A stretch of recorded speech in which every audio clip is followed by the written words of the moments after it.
and gentlemen,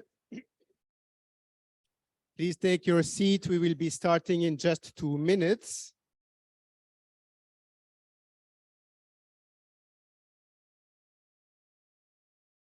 Thank you very much for coming.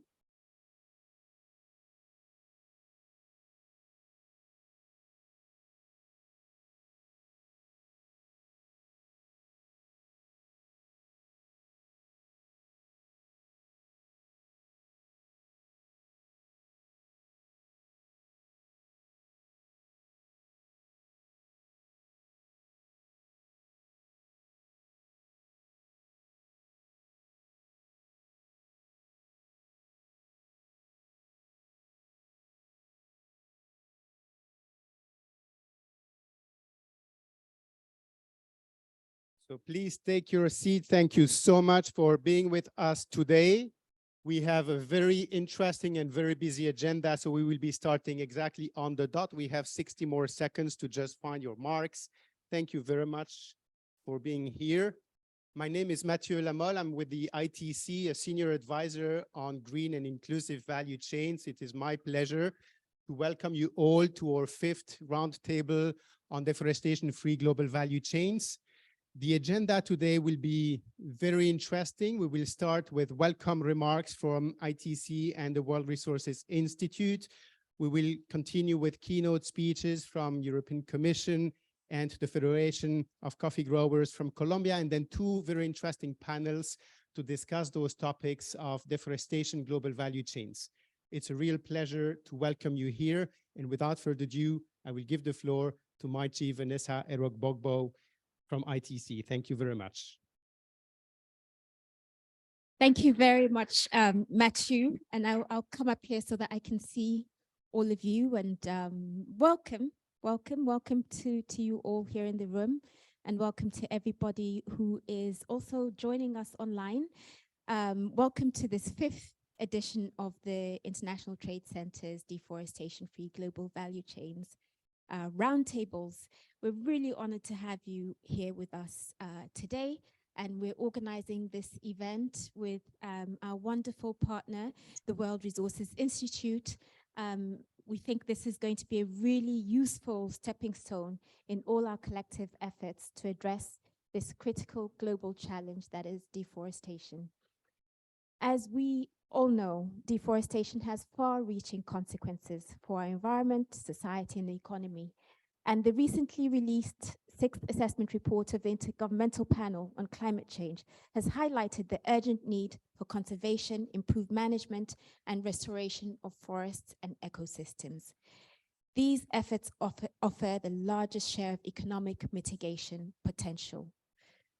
The reality is that between 2001 and 2015, just 7 agricultural commodities accounted for more than a quarter of global tree cover loss. It's evident that achieving deforestation-free agricultural commodity production and trade is essential to combating this problem effectively. But I have to say that here today, we must, and I hope that we will, bear in mind the realities faced by farmers and by small businesses around the world working within global value chains. At ITC, we call them the silent majority. They're often invisible, yet they make up 90% of businesses and half of jobs worldwide, and they play a vital role in the socio-economic and sustainable development. Their livelihoods, we work with them day in, day out. This is the bread and butter of the International Trade Center. Their livelihoods are intricately linked to the sustainability of our ecosystems, and we must ensure that their voices are heard. And by engaging and empowering small businesses and producers, we can foster inclusive and sustainable economic development, driving positive change from the ground up. As we delve into innovative strategies and practical solutions today, I do hope that we'll consider the ability of small businesses to adapt, to thrive, and to contribute to sustainable global value chains and a more equitable and resilient future for all. We have with us today leading experts from academia, business, industry, civil society, and government to discuss the latest advances in science, technology, and policy. And in the minutes before we came into the room, I've already been having some really interesting conversations. There's so much happening out there on the ground. And I think it's important that we share this information, these good practices, and see how we can learn from them and build upon them. We'll delve into two key themes. The first focuses on future-facing business models with sustainability at their core. Whilst deforestation is a critical factor contributing to climate change, it's not the only one within the scope of potential policy measures. So we must explore how businesses can prepare to avoid potential supply chain disruptions.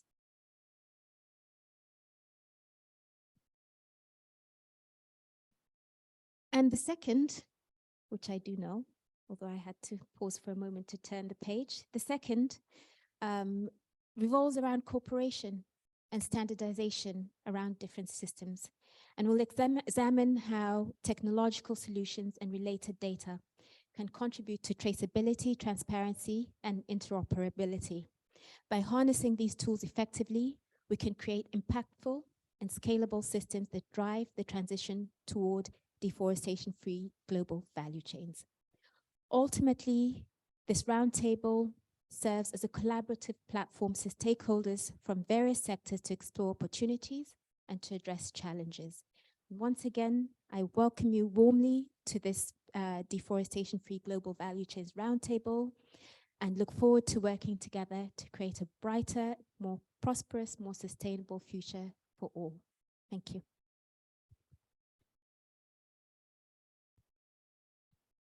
Thank you so much, Vanessa. It's my pleasure to invite Janneke de Vries, head of the Den Haag Regional Office of WRI. Thank you so much for being with us. Thank you for being a fantastic partner for this event. Thank you so much, Mathieu, and thank you so much, Vanessa, for your spot-on remarks. A very warm welcome to all of you, and especially to the ones online and who are also joining us today.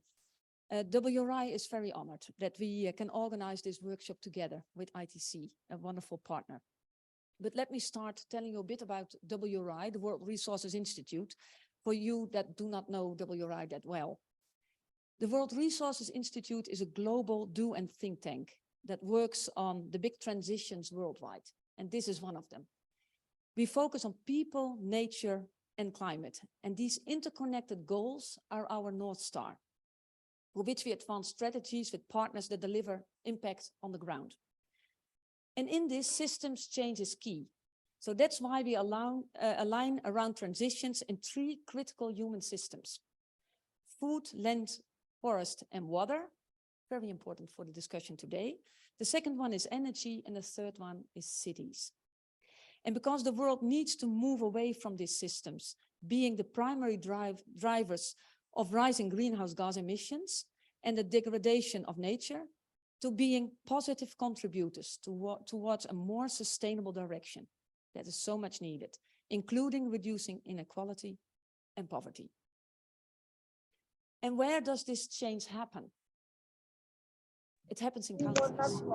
Countries leading the change, and countries are so essential to deliver impact on the ground. And that's why WRI goes deep in focus countries where we have offices.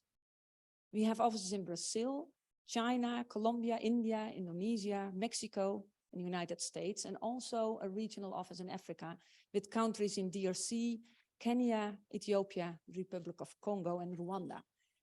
And we have an office in Europe. And I mentioned these offices to also show you that we have that in-country experience that is also needed to deliver impact on the ground. Why do we work in Europe? I want to mention three reasons actually why we work in Europe. Because Europe is a driver for change, is a leader. And Europe is also a big consumer. And the third reason is Europe is a partner for change. Europe is in several areas a leader and driving sustainable development across the world. And the European Green Deal is an example of this. Here we wish, as WRI, to support Europe to deliver the most ambitious leadership to change the world in a positive direction. And secondly, European donors and partners are of vital importance to change the human systems we focus on in that right direction. Europe as a partner for change. But at the same time, we recognize that Europe's policies, the large consumption, the emissions, and also the financial footprint that Europe has, can often drive change in the opposite direction. For example, on biomass, biofuels, and agricultural value change, where European policies have driven deforestation and land use change beyond European borders. That is Europe as a consumer, and we have to reduce that footprint.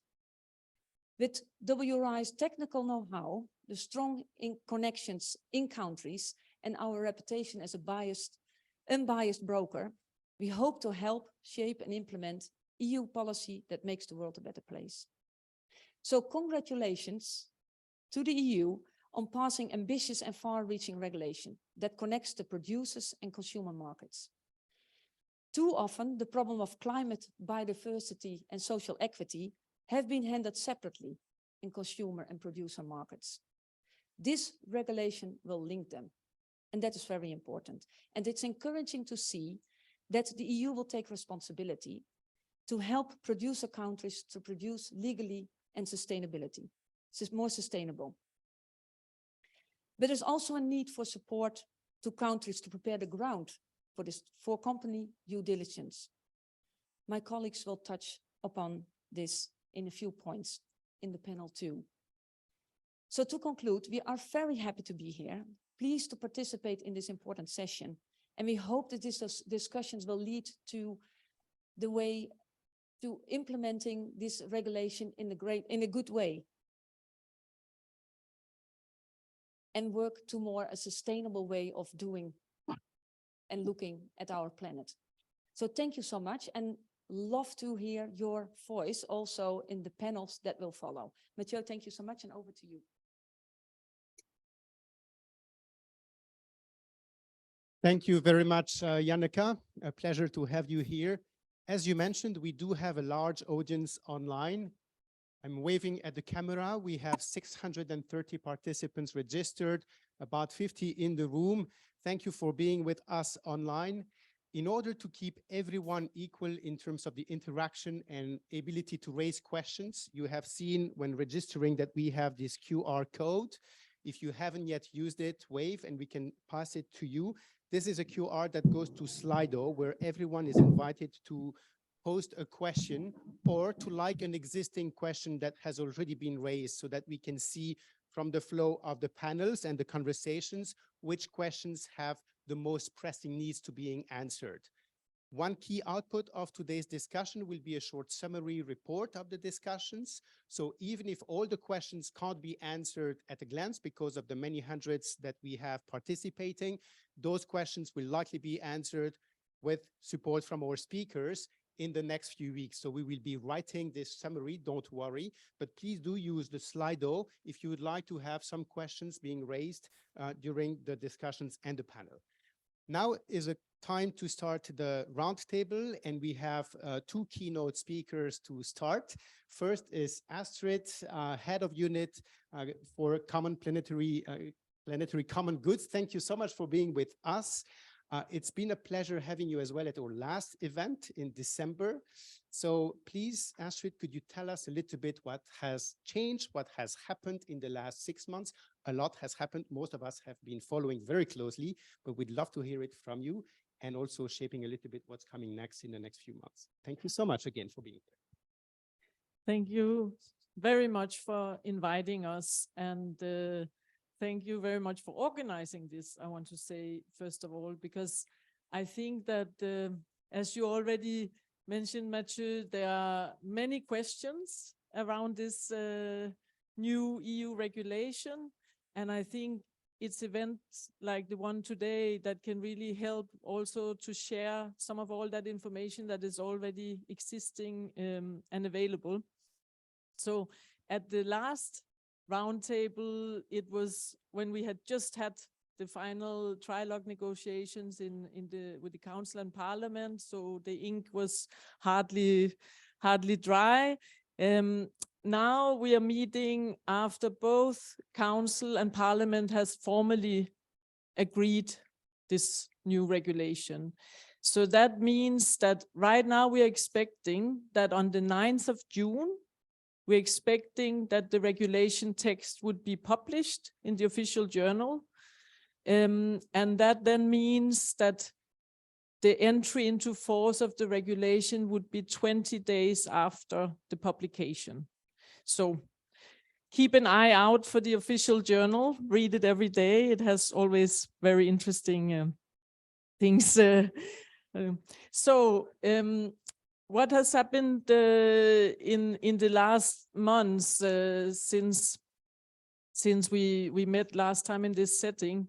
So I would maybe just take one step back and say, I appreciate a lot that maybe the focus is no longer so much around why is the EU doing something on deforestation. I think that relates a lot to what Vanessa was setting out. It's beginning to be very, very well understood that something needs to happen. So now what we are discussing is also no longer should we have a legislation or regulation or not. Now we are really looking at how can we do this on the ground. And from the entry into force, we have about 18 months before the major obligations on operators kicks in. So that means that we have been focusing in our team in the last month, and we will in all the following months to come, really on looking at what are the big implementation tasks and how can we ensure from the Commission side that everything is ready for this to kick off. A major part of that is developing what we call the information system. So that means the interface that will be holding the due diligence statements from companies. And it is where a lot of the data that you will also be discussing different technological solutions to will be hosted in an information system. From our side, our interest is to design this system in the most user-friendly way. We need to find a way to do it, so we are sure that from day one, it will be easy to use. That also means that once we are more advanced in the development, we will continue to use what we call the multi-stakeholder platform, where we have a mix of country partners, NGOs, and industry representatives. We will be presenting regularly there, also to our member states. And there we will also look to ensure that we can do testing and so on, because we really need this system to be easy to use and up and running. Linked to the many questions we're receiving, I can say we are also working on frequently asked questions. This is something for a while we really wanted to publish more on that. I think we will hopefully be able to quite soon publish quite a lot of frequently asked questions with answers, and that I think will already help move the debate one step deeper. Then I want to really thank again the ITC and WRI for organizing events like this, because this is really about also the sharing of best practices. We are also doing some of that in our platform, but I think this is something where you cannot overdo it. There's so much to be discussed. We're talking about several commodities with different types of supply chain. So this exchange of best practices and taking the chance to go a little bit more deep sometimes and have these discussions, I think is really valuable. That is, I think, again, also something that, be it deforestation or not, sustainability and traceability and transparency is really what is full on for everybody. I mean, this is the future. Many people speak about this is the era of transparency. And I think if you look at what companies will need to structure and report in terms of information and so on, these topics go way beyond the deforestation regulation. So it will be important to look at that in a structured, systemic way and really think linked what was mentioned also about the broader green transition. It's about carbon, it's about biodiversity, it's about water security, it's about a lot of topics that are coming also towards businesses. So we really need all industry players also to come forward and show the good practices. I think there's many things to be learned from already existing practices. And for example, to cross-fertilize, you see in many cases that some of the commodities that has traditionally been very much in the eye of the consumer, they have already moved on this a long time ago. Consumers wanted to know where things are coming from. They want to know which farmer has produced what. They want to know these things. But now some of this is moving a bit beyond the classical consumer commodities, and hence, therefore, industries can learn a lot from each other and can learn a lot from what has been done in other fields. So coming back to something that is a lot discussed and also here today, I think it is very important to continue to underline the implications that we may see for smallholders. And we will need to keep that in mind. This is also something we from the Commission side want to focus on. And here I wanted to say that it is not coincidental that the regulation, knowing that the regulation will have impacts both inside the EU and outside the EU, it's very important that the regulation also has this very strong focus on the cooperation with our partner countries. I mean, we want at the end of the day that this regulation actually stimulates an even stronger demand for deforestation-free product and trade. That is what we're aiming at here. And that is why the regulation also has a strong focus on supporting producing countries. There's an article about that. There will be a strategic framework that will focus on how we can do this. So I think that all the work you will be doing today, and including mapping the various technological possibilities and techniques that are out there to really see what is already existing and how do we ensure together that we really make sure everybody, every corner of the world is ready about 18 months from now. So thank you very much for inviting me, and I hope you have a really good discussion. Thank you. Thank you very much, Astrid. As you were saying in your remarks, I mean, implications to producing countries and smallholders is also very much something that we pay a lot of attention from ITC side. And so this is why we also highly welcome Carolina from the Federation of Coffee Farmers from Colombia. Thank you for being with us. We also would like to give you the floor and have you say some reflections vis-a-vis this regulation and how really producers and farmers can be embarked onto this ambitious journey, but very much needed. Thank you for being here. Thank you, Matthew. We, 25 million of coffee producers from around the world, 25 million coffee producers from around the world, feel we haven't been heard by the European Union. We have tried to approach, as you may know, the World Coffee Producers Forum started as an initiative of our organization, the Colombian Coffee Growers Federation, back in 2017 to address sustainability issues. Our latest gathering was in Kigali, in Rwanda, in February, to address 3 sustainability issues, and one of them was regulations. Are regulations a sustainability issue or a sustainability solution? And this is also an invitation to open that dialogue. Last week, there was a conference by the GCP, and someone very wisely said, if you are not at the table, you are part of the menu. Please think about us, the coffee farmers, not as the product that is on the menu, but the people who want to sit at the table with you. May this be an invitation to start a dialogue. And then I want to bring you in this inclusion to visit our coffee farms. And here I want you to close your eyes.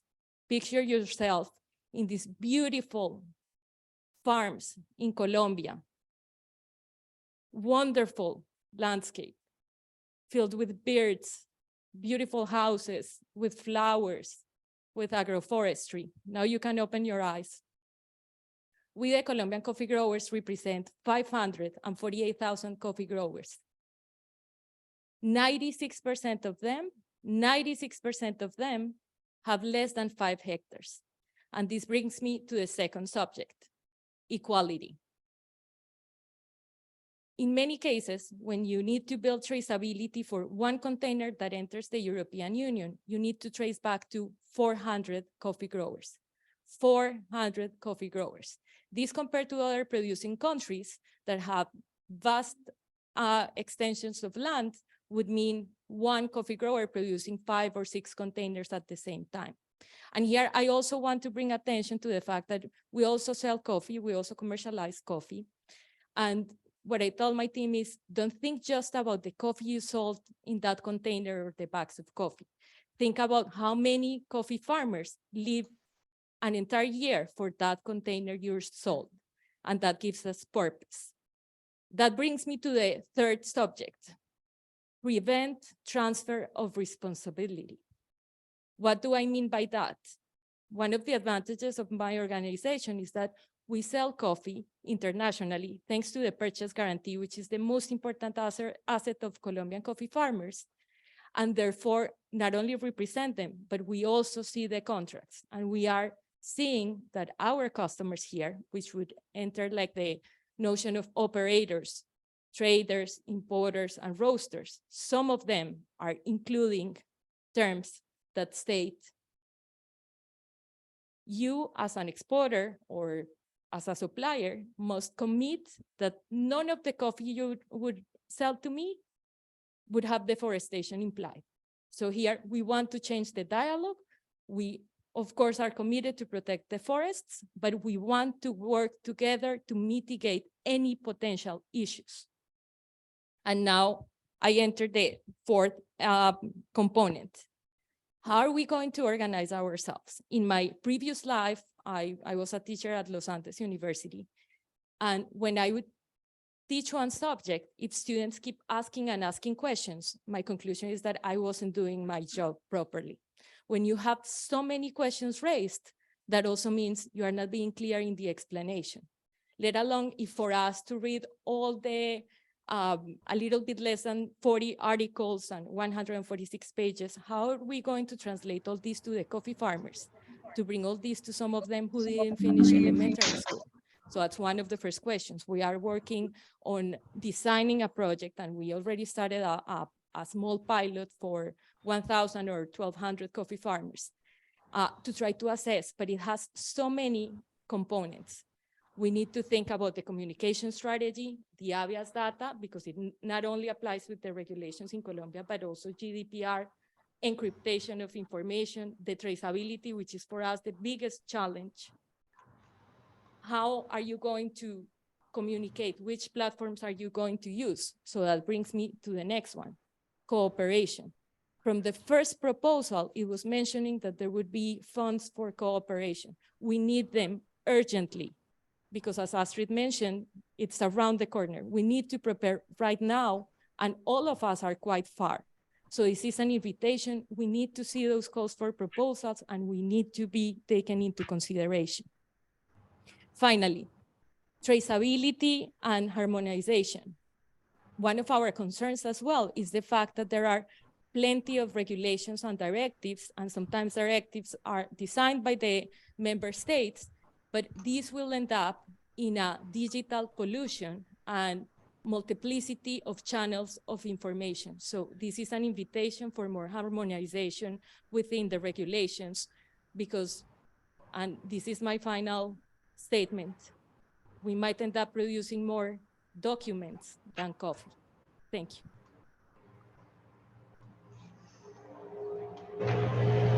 Carolina, thank you very much. I think some of those points indeed deserve some reflections. We have excellent panelists to answer some of them and to reflect with us. Please continue online and here to raise your questions through the Slido. I would like to invite my panel to come to the podium. Jason Clay, from WWF, Christine Camives, ICL Alliance, Oliver Van Hagen, Barry Calabout. We have online as well, Mr. Akmar from Malaysia, Ministry of Plantations, Industries and Commodities. Thank you so much for being here with us today. The panel that we will have today will address those future facing business models, what works, what could be improved. We will be learning from your perspectives, different and diverse, and thank you so much again for agreeing to be with us today. My first question will come to you, Jason, asking you from your perspective on the market implications of this new regulation. So the market will likely react in certain ways. Usually when such regulations are put forward, there is always a stick and a carrot part. And the question to you would be, where do you see those two parts coming? And what are the likely expectations from such a regulation onto the market? Thank you. Okay, so I said earlier that I wanted to talk a little bit about the global context, so I'm going to do that very quickly. Food production globally has the biggest impact on the planet of any activity of people. And habitat loss is certainly a big part of that, as is biodiversity loss, soil health, water take, water effluent, and greenhouse gas emissions. So to sort out and just focus on one, I think is a good start, but we have to be very knowledgeable that it's just a start.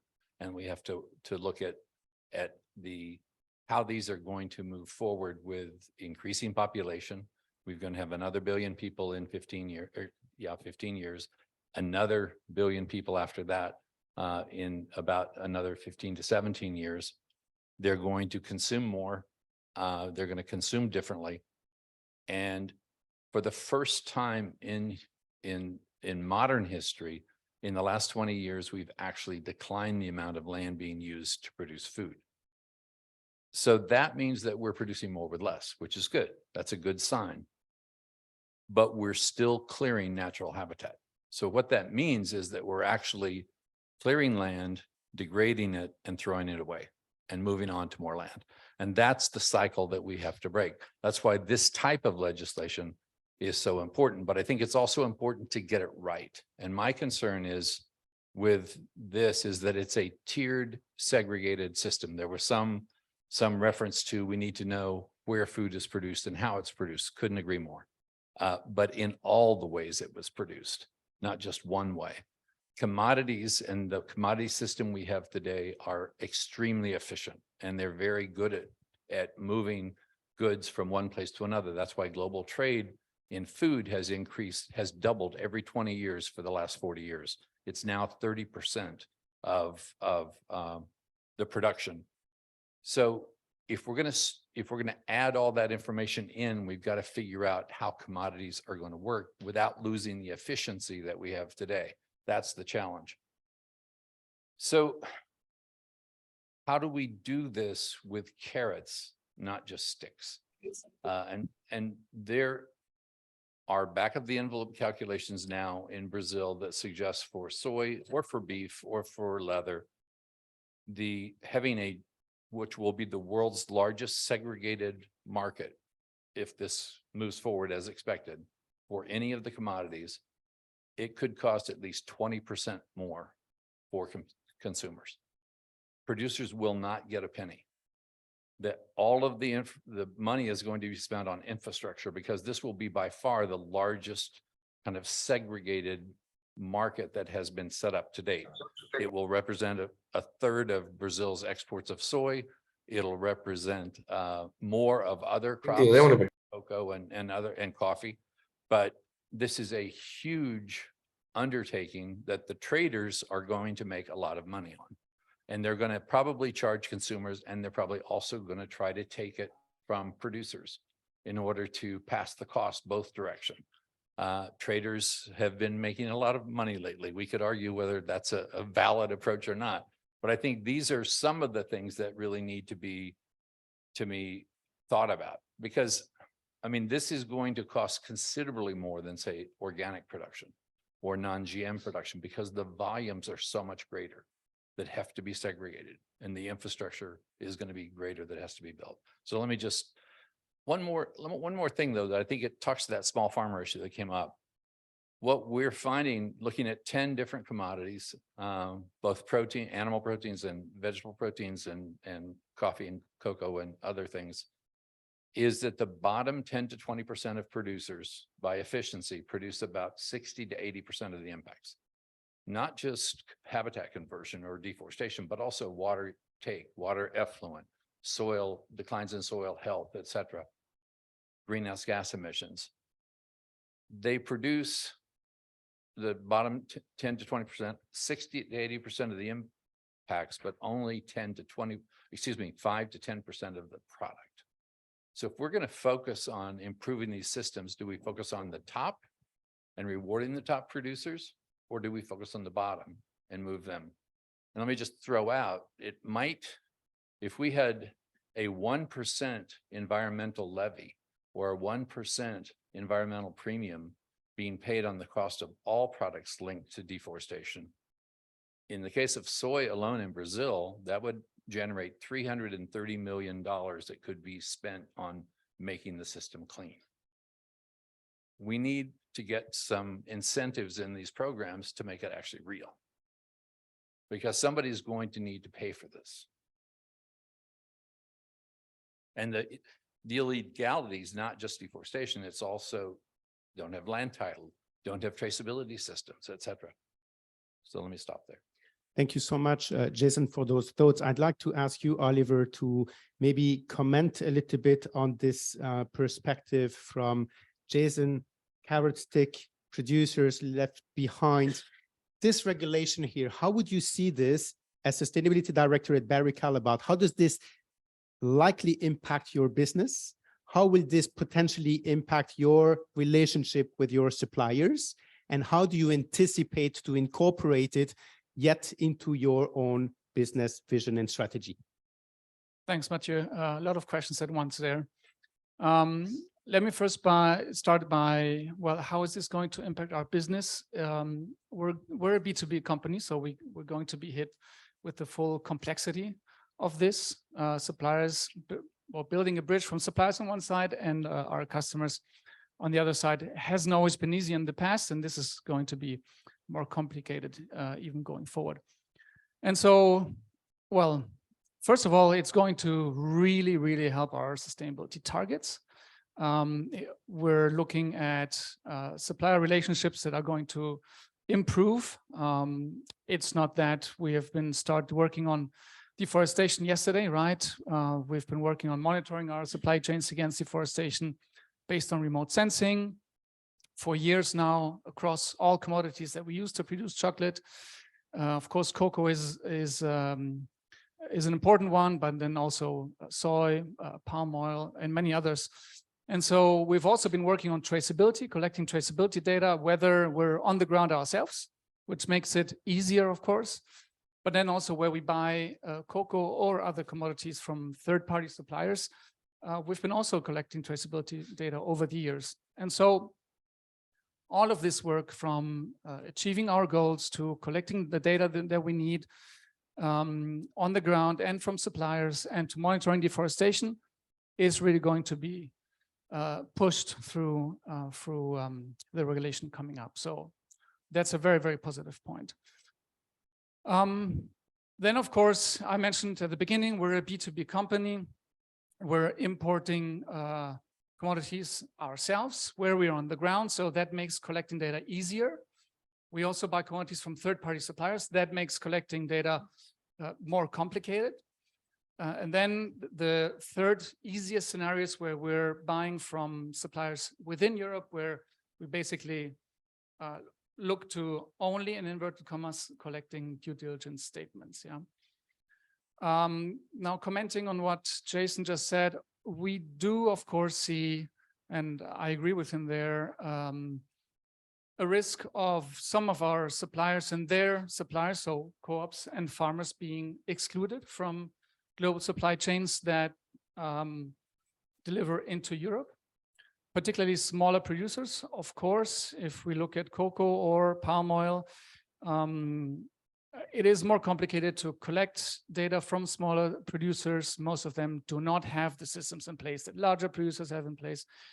And then the question is, where's all of this products going to go to, right? That's then rather local markets, national markets, regional markets that don't necessarily have such regulation in place. Nevertheless, on the plus side, what we've also seen in the past is actually that this type of regulation being developed in one area of the world, so one region, has very positive effects on other world regions as well. So, or the production that goes into these regions, because you do see an effect where supply chains are not always entirely segregated, right? And so suppliers put themselves in a position where they don't necessarily have to segregate the produce, but they're actually ready to supply different world regions, and therefore taking a cautious approach and preparing themselves against the highest standards in their within their supply chains and for their customers. Thank you, Oliver. You mentioned several mechanisms that you're envisioning or maybe even already using to actually roll out your sustainability strategies. There are many such tools and standards that definitely are part of the portfolio of tools. And now we have those new regulations and policies being in place. I'd like to turn to Christine from ICIL Alliance. Christine, what do you think will be the role in the near future of voluntary sustainability standards and actually contributing to due diligence mechanisms and fulfilling some of those requests that such regulation will be posing to operators, not only in the EU, but also in the producing countries? Great, thanks. So of course, this question arises in the context of deforestation, but also more generally in the context of forthcoming regulation on due diligence more generally. So first of all, we have to say that voluntary sustainability systems will not replace companies' requirements to have due diligence systems in place, but they can be supportive. And we're convinced of that, and looking at how the existing sustainability systems can be stronger in providing that kind of support. One of the key areas is around information. You mentioned already all of the information that's needed. Many sustainability systems have invested in collecting a lot of that information. For example, geospatial information, location of production, these kinds of things can be very useful, but also certification can be an indication of compliance with legality requirements and also cutoff dates and these kinds of things, which are also mentioned in the regulation. So I think there's an information benefit there. I would also like to say that in the context, though, of figuring out implementation, that we should highlight the role that many standards have played in innovation, in finding solutions to some of these very tricky questions. The regulation speaks not only of deforestation, but also of issues like free, prior, informed consent, human rights due diligence, and there's really been a lot of innovation happening within the ICIL community of standards around how do you put these things into practice? What does it mean? How do you involve stakeholders? How do you put in credible systems? So that's also something that we should look to this community for. Thank you so much, Christine. This actually brings me to calling our online speaker. I'm not sure if we can bring Mr. Akmar. Thank you for being with us, Mr. Akmar. You work at the Ministry of Commodities, Industries and Plantation in Malaysia. The question I would have for you is relating to all these policies and standards that already exist in one form or another, how you would see the complementarity of such initiatives with the work that you are already implementing in Malaysia, and how can this work in the most efficient way possible and to the benefit of enterprises exporting from Malaysia? Thank you. Thank you, Matthew. To the panel speaker, thank you to ITC and WRI for hosting the event. I just want to check, is my voice clear? Yes? I have unmuted myself. No, it is all right. Good. We can hear you. All right. So yes, just to put things in perspective, before I answer your questions about our effort, I want to make it clear that Malaysia understands the importance of the sustainability value chain. The sustainability management of commodity is one of the solutions to the climate change issue that we are facing now. That's why we have introduced, in my ministry, we have introduced 2 sustainability certificates that we are aggressively pushing into the market, which is number 1 for the timber sector. It is Malaysia Timber Certificate Scheme, MTCS, and Malaysia Sustainable Palm Oil Scheme, MSPO. These 2 are our big initiative. The MTCS is introduced in 2001, and the biggest milestone by MTCS is when it has become the first tropical timber certificate scheme in the region to be endorsed by the PEFC, the Program for Endorsement of Forest Certifications. It is an accreditation body of the largest forest in the world. So that's the recognition part of MTCS. As a PEFC endorsed scheme, the MTCS has been accepted under the national timber procurement policies of Belgium, Denmark, Finland, France, Germany, New Zealand, Switzerland, and the United Kingdom. So for palm oil, Malaysia has started our MSPO, as I mentioned earlier, Malaysia Palm Oil Malaysia Sustainable Palm Oil Certifications. 10 years ago, it was first launched in 2013. It started as a voluntary basis, and then in January 2020, we have it mandatory. So we designed the MSPO to improve the competitiveness of the country palm oil industries and strengthen the sustainability practice, align the management of palm oil production with existing national law and regulations. We take into account a lot of environmental law that we have put in place, we enhance it, tailor it for palm oil. MSPO also support the United Nations Sustainability Goal, UN SDG 2030, such as the no poverty, zero hunger, good health and well-being, gender equality, decent work, economic growth, responsibility consumptions, productions, life and land. Apart from that, MSPO also comply with WTO TBT Agreement Annex 3, which in this place, we need to have a public review. Hence, that's why in our recent public review, we have received comments not only within Malaysia, but outside of Malaysia. So upon that review, we have enhanced MSPO, which include more of the principle of environmental, social, and governance, ESG. So that is in terms of recognitions, what we have worked towards. In terms of visibility, we have worked with various platforms to increase our visibility. In fact, if you may read in the news, our Deputy Prime Minister, which is my minister, has also worked with Indonesian minister to have a meeting with EU leaders recently to raise the issue of UDR implementations. Well, the EU leaders then have agreed in principle to engage through dialogue, task force, or whatever mechanism that we can work on.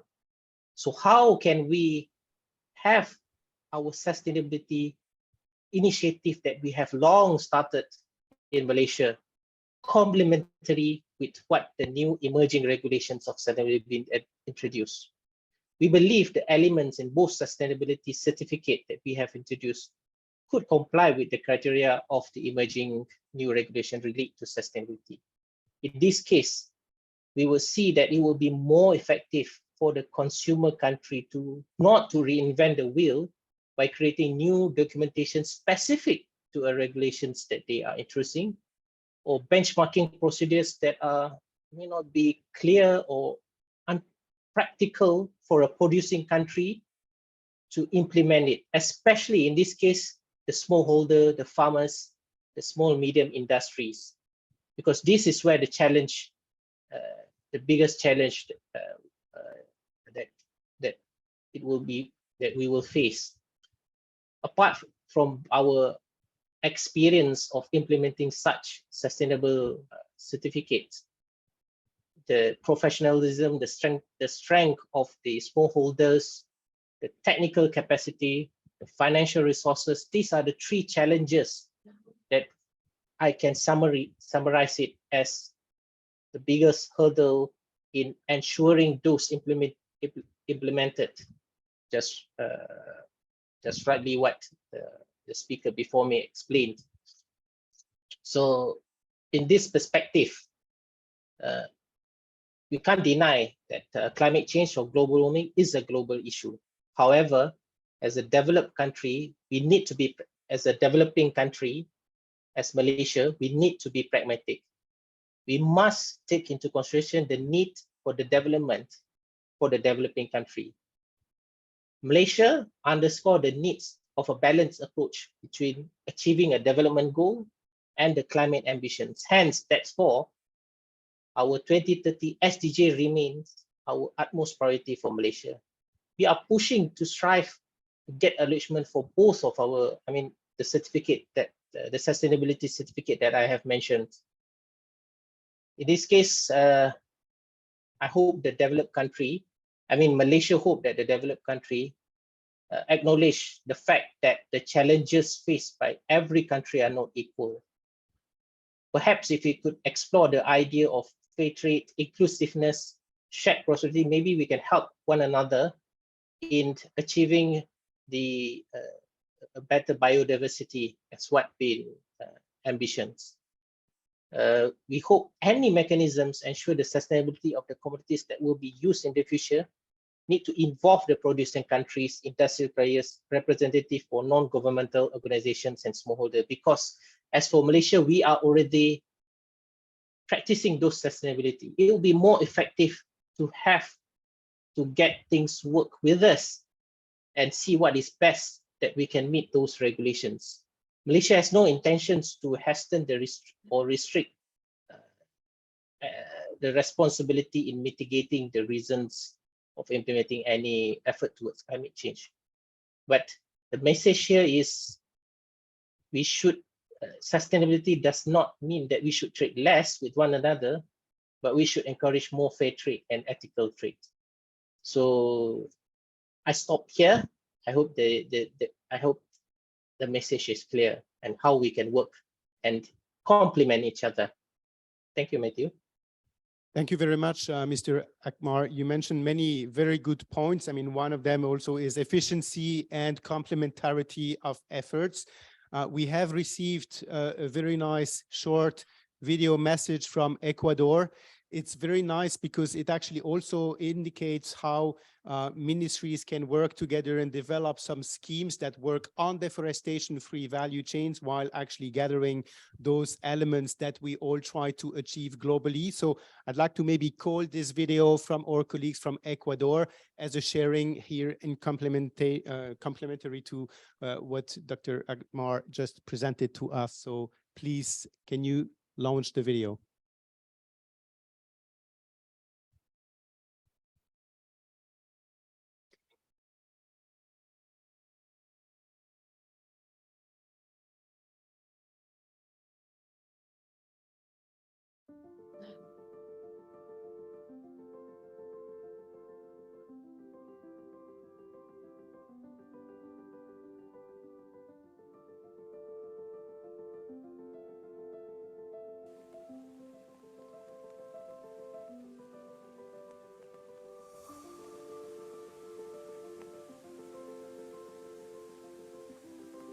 Creo que tiene esa potencialidad porque tiene un buen café, tiene un medio ambiente, una biodiversidad, un cuidado por la biodiversidad muy importante y sobre todo hay colaboración entre sector público y sector privado. Creo que esa es la llave. Si no trabajamos juntos, sector público, privado y organizaciones internacionales como el PNUD, no llegamos a esos resultados.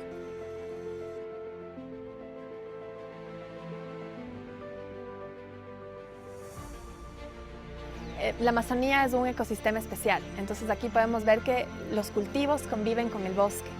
Es una forma de producción que tienen los pequeños agricultores. Entonces, valoran el bosque, los servicios que el bosque presta Y eso hace que ellos de manera voluntaria se comprometan a conservar ese bosque, pero también con la mejora de sus prácticas productivas, aumentar sus rendimientos, su productividad, y eso finalmente genera beneficio para ellos y para sus familias. La tierra es bastante productiva por aquí para toda clase de planta que se siembra.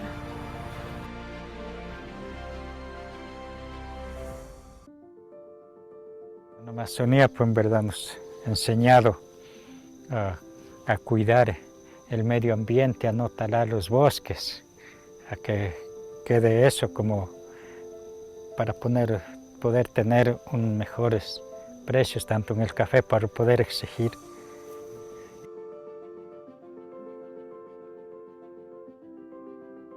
No es un proyecto, es un movimiento. Y ese movimiento me fascinaría ver que perdure, no como un proyecto, sino como una moción de que el Ecuador sale adelante.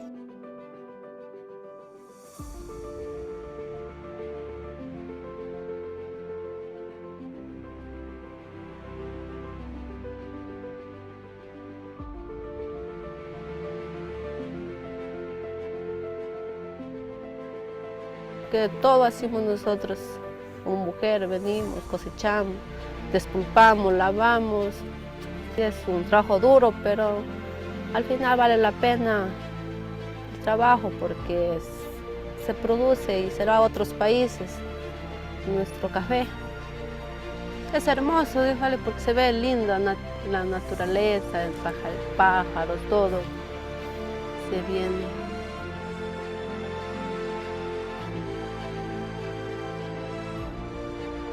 Many efforts are being tested, implemented to tackle deforestation. Still, there are a number of struggles and challenges coming our way, all of us. I've been reviewing the questions from the audience and the most liked ones. I'd like to have the panel members just reflect shortly on those two most prominent questions. One is timing. Timing, 18 months, this is short. Projects like the ones we heard from Ecuador, the testimonial from Malaysia are long years initiatives, and here 18 months could be a little bit short. So how can we be very efficient? Maybe starting with you, Jason, and already keeping in mind a second question, again, very briefly for also you, Oliver and Christine, vis-a-vis credible way of providing proof and positive incentives that go beyond premiums and market premiums to really help producers address the deforestation challenges. So if you have any thoughts regarding those two things, the timing, but then the credible proofs and incentives, that would be fantastic. Jason, starting with you. So in the timing, I think there is going to have to be a grace period where certain countries or producer groups are going to be given time to accommodate this, and they're going to have to show results. And I think it's going to be very important to agree on what those results are, et cetera.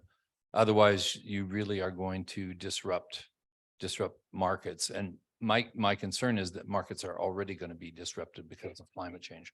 We're finding that now companies are buying from many different locations around the world because they can't depend on production being sufficient from the same places they bought on before. So they don't have the same kinds of relationships, long-term partnerships with producers. So I would just say this thing needs to really understand that and reflect it, and also reflect that, you know, Europe and North America don't have the influence in the markets they used to. They're simply not as big as Asia on many of these commodities now. And that's a very big issue. Thank you very much. Christine? Sorry, I was thinking about what Jason's saying and that. So my question was incentives, right? That's what you wanted to hear about. And timing. I mean, just on timing, let's say, I think the next few months are going to tell us whether industry leaders are going to work on investing in the places where they currently are sourcing and helping make sure that those places are up to snuff, or they're going to be moving. And that would really be a tragedy for a lot of locations. So let's hope it's the former, but it is a very big challenge. In terms of incentives, I think that one of the real, well, first of all, credibility, you mentioned credibility as well. So credibility, ICIL has a code of good practice, which we hold sustainability standards to account for following. Basically, this is global understanding of what good practice looks like and what we should expect from credible systems. And that's critical if we're going to be looking to these existing systems to help support regulations like these. And I will put in a little plug for the fact that we're currently in the second phase of our global consultation on the ICIL codes of good practice. I really encourage all of you to look carefully at the ICIL standards because we will have influence on what sustainability systems look like in the future. So please provide your comments now. In terms of incentives, I see a lot of potential for looking to sorts of income streams that recognize the provision of environmental services or different climate impacts, climate-related finance.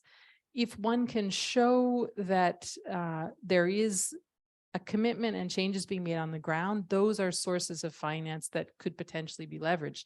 But again, we have to be really careful that we don't end up having those sources of finance go to all the producers who are already doing better and having an easier time, right? So I think it really is a commitment of everyone involved to say that those resources really need to go to those who need it most and who we need to get on board with any kind of a deforestation strategy.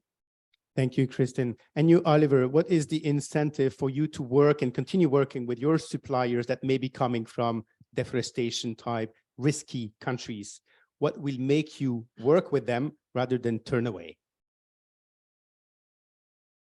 Well, it's not only our decision, and that's where actually timing becomes important in providing the right incentives to our supply chains and then particularly upstream to cooperatives and farmers.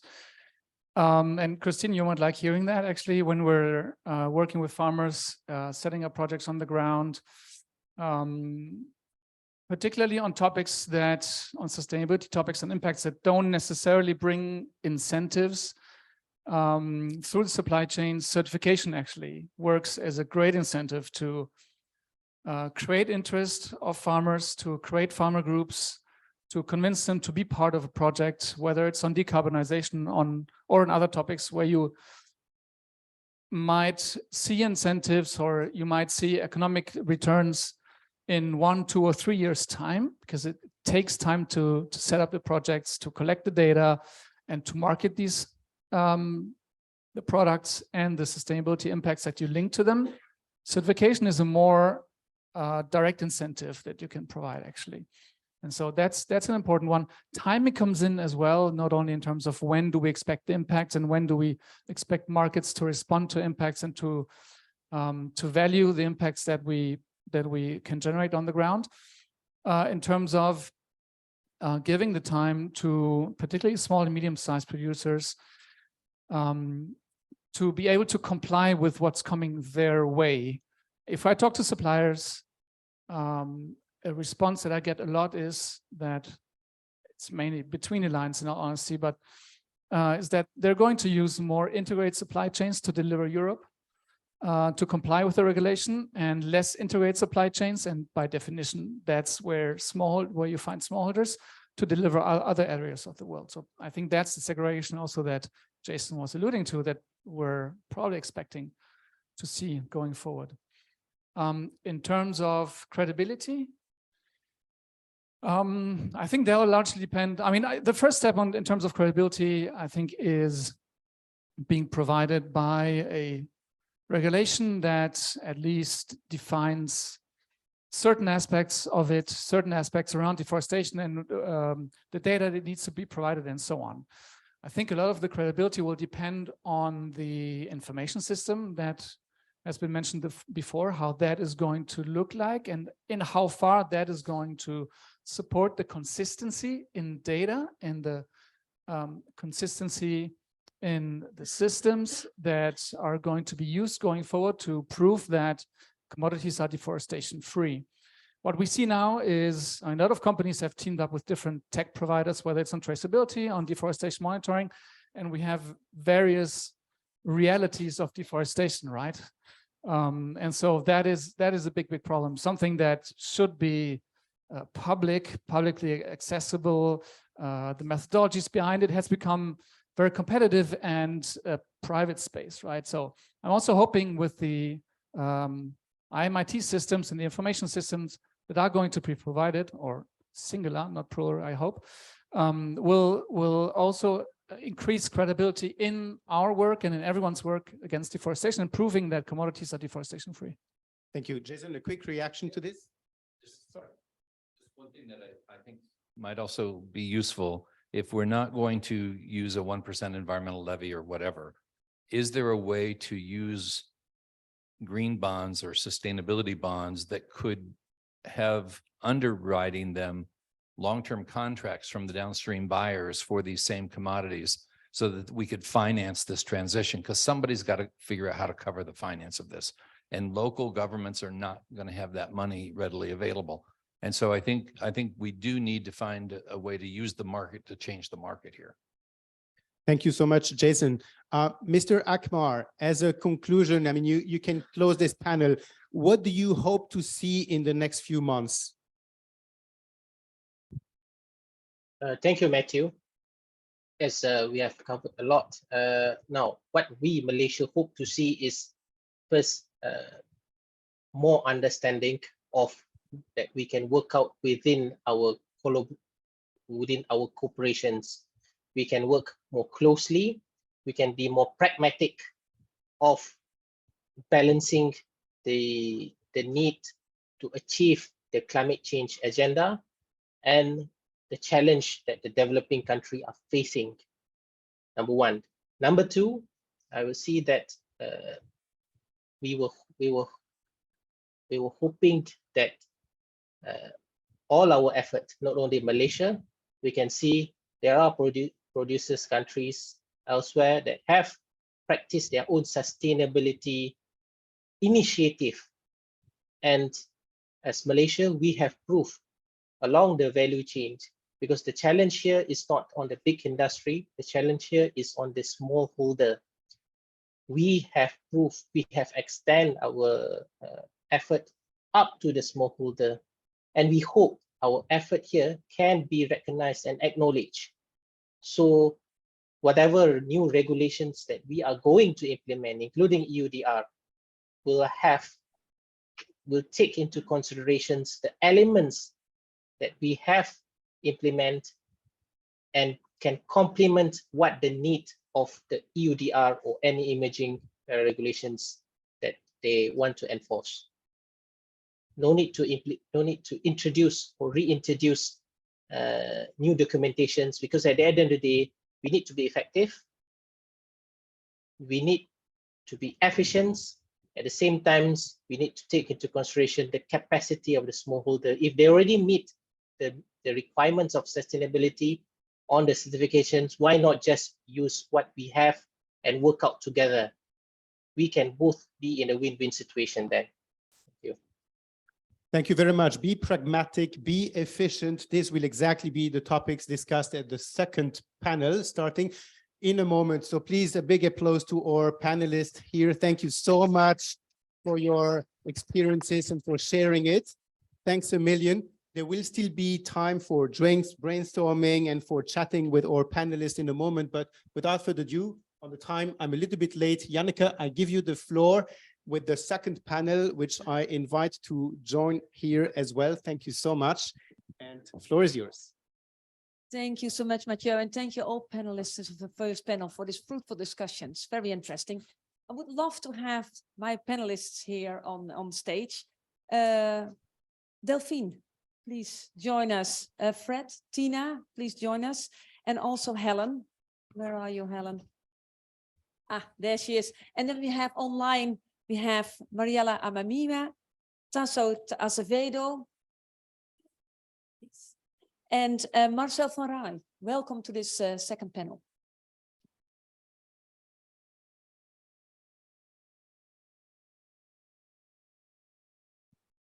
So as Mathieu already mentioned, we are going to delve a little bit deeper. How are we going to implement this regulation, and how are we going to make this work? So first of all, for the scene setting of this second panel, I want to give the floor to my wonderful colleagues, Fred and Tina, to give us a little bit a scene setter for the implementation.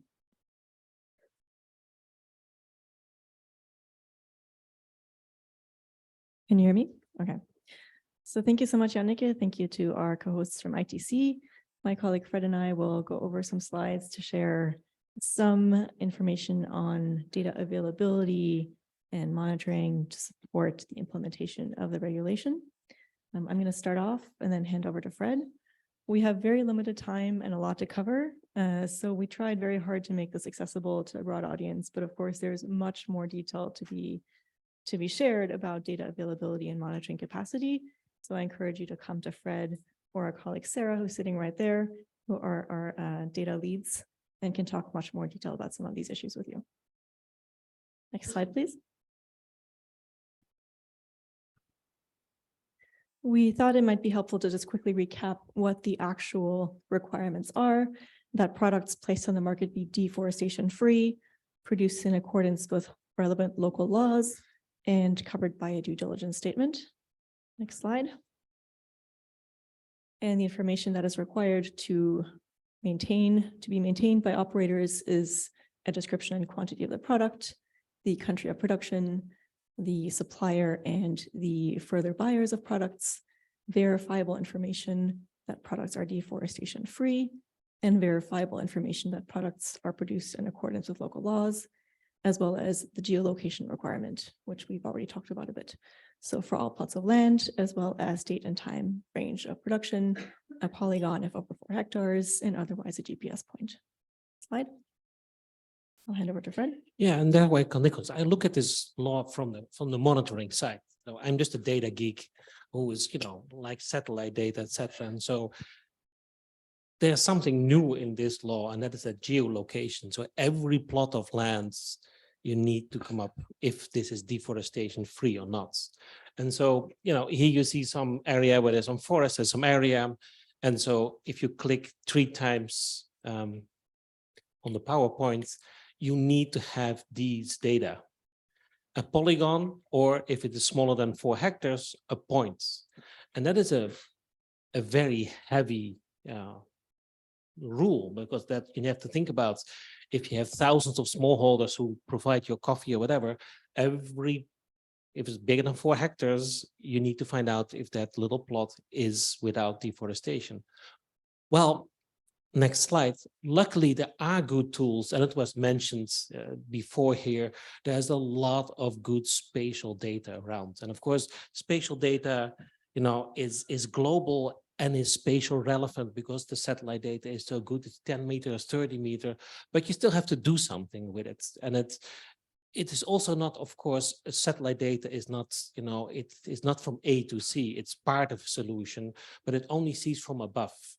Part of the commodities here are cacao and coffee, and those are grown often under the canopy, which of course satellites have more difficulty with. There's new AI algorithms working on that, but it's not as good as tree cover change. Tree cover change is very easily to detect by satellites. You can imagine there's a tree is gone, satellite flips on, very easy to see. But some of the other transitions are a bit more difficult. So there are some good solutions available, but not for everything. It depends a little bit on the different area, different commodities, how well your monitoring system would work. There's also some lag time. If you see deforestation, it's not next year directly a crop growing. It could wait 5 years, 7 years. In Indonesia, you see sometimes 9 years a time lag before something else is growing, if it's oil palm. So you can actually directly see what is happening. Is deforestation for what? It's not always immediately understandable.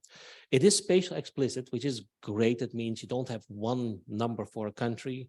Oh, Brazil does deforest. No, Brazil doesn't deforest. There are some deforestation patches here and there, but some other things are going well. And that's, of course, the power again from satellite data.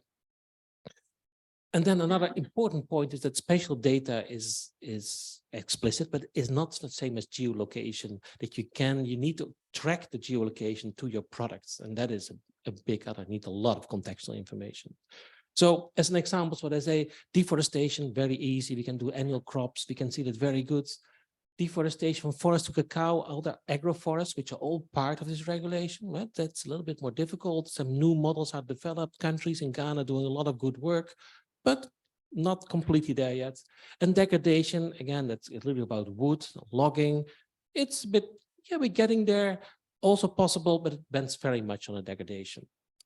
I'd like to go to the next slide, and just a quick overview of where all these different data, there's country data, there's global data, there's regional data, there's data on many time steps, many on one step. So there's a whole field of data, and I can imagine that many of the suppliers and companies think like, wow, there's a lot. There is a lot. So you don't have to start from zero, but there's also a lot to do about to really make these tools, these data working for you. Next slide. And there I give it back to Tina. Thank you, Fred. So one thing I find interesting is that there's been a lot of focus on the traceability requirement and not that much focus in the discussions around the regulation on the legal production requirement, which actually is going to be significantly, it requires significant effort. As the regulation states, there's a number of categories of laws that fall in scope. They're listed here. I'm not going to go through them in the interest of time, but what is needed to comply is clear legal frameworks in countries of production, data on land tenure and ownership, which frequently is a challenge, and support tools to provide information from different countries in an accessible way. Next slide, please. So we think that there is a lot of experience already on how to provide this information on legal production, the contextual information that you need to understand the legality and compliance. One is that many countries have already gone through a process to define what legality means under the EU partner country VPA, voluntary partnership agreements for timber. Many of those processes were multi-stakeholder processes. There's other processes that have gone on independent of the VPA processes, and some processes like the COCO dialogue are already taking up some of the lessons from those past experiences, which is a very positive development. Also, in our experience, tools and resources are already popping up everywhere to support due diligence. As I think someone from the previous panel mentioned, there is a lot of interest in developing business solutions. There is some concern about some of those solutions being proprietary and not openly accessible. But similar tools will emerge to support due diligence for legal compliance. There is an effort to make the information accessible to a wide range of users. And also there's a difference between civil society tools and commercial tools. It's important, however, to consider that those supply chains that have a strong component of smallholders, as already discussed, will require additional attention for the reasons that land tenure often is unclear or not documented or not agreed upon among neighbors. And mapping and engagement will be needed to scale up that effort to understand where data is coming from, who owns the data, and ideally using fair data practices that involve ownership and privacy considerations for those smallholders. Luckily, there are experiences that exist. I think we've already heard from our colleagues in Colombia. They have already been working with smallholders in their supply chains. Also in West Africa, of course, there's been a lot of work on mapping and engaging with smallholders in cocoa supply chains. Next slide, please. The due diligence statement, we're not going to go over in detail. I mean, I think people have been looking at this for months now, but I think that's where the information on geolocation comes in, which again, as Fred was saying, is not really about geospatial information as much as contextual information about where products are sourced from. And often we find that there's a bit of a confusion around those 2 points.